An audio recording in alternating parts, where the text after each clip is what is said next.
Well, on Tuesday, Greek Prime Minister Alexis Tsipras described the end of 8 years of bailouts as the end of a modern-day odyssey. Well, joining me now to discuss what's next for the Greek economy is Steve Hanke, Professor of Applied Economics at Johns Hopkins University and Senior Fellow at the Cato Institute. Thank you for joining us. Good to be with you, Rachelle. Now, as we know, the bailouts came with rules that transformed Greece's economy, its banks, and its public finances. So where does Greece go from here after all these changes?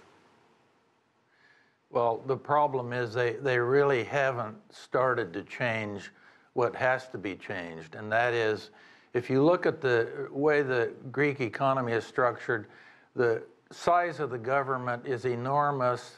The balls of red tape that are surrounding virtually every activity in Greece are huge. The corruption is huge. The rule of law is rated very low by any of the international ratings. So all of these things are very hard to change. It's much easier to change a budget in a short period of time than any of these structural problems. If you look, by the way, at the Economic Freedom of the World report by the Cato Institute, Greece ranks 116 out of 159 countries. In terms of the size of their government, they're dead last. They rank 159. Regulations, they rank 121. This is why it's impossible to do business in a legal way in Greece, and that's why investment is so low in Greece, and that's why you're getting an emigration of about 50,000 people per year. The best ones, by the way, leave Greece because the opportunities are so scant.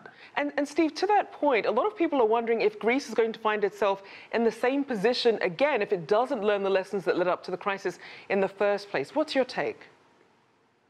Oh, they'll end up exactly where they were 5 years or 6 years ago. I think they're in trouble. They have still a huge debt burden that will be very hard to bear. And again, all these reforms, you have to look at someplace like Singapore. If you want to grow, you've got to adopt the Singapore model, which Singapore adopted with Lee Kuan Yew in 1965 when Singapore became independent.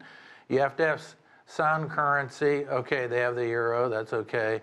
You have to have the rule of law and protection of private property, which they don't have in Greece. It's very unreliable. You have to have a small, efficient government with a civil service that's high quality, paid well. They don't have that. The civil service is terrible in Greece. So to change it is very difficult. Now, and to that point then, in terms of what everyday Greeks and businesses are thinking now that they have this bailout essentially, at least on paper, behind them, what is their thinking right now about what's happening with their economic futures? I think you look at the picture, the flow of people, and the flow of people is going out of Greece. The educated, highly skilled Greeks are leaving. So that is the indicator that I would look at. Now, Greece has been looking for other investment. In fact, back in June, the Greek Parliament Speaker visited China and presented Greece as a bridge into Europe as part of China's Belt and Road Initiative. How do you see that sort of cooperation impacting Greece? Well, I think it's a positive thing for Greece and a positive thing for China.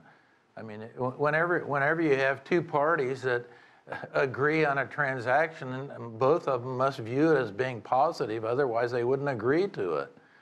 So I think strategically, from the geopolitical and geostrategic point of view, it's a good deal for China, and obviously for the Greeks, they get a little support. And just quickly, what sort of opportunities are there, especially as Greece is now regaining access to international financial markets?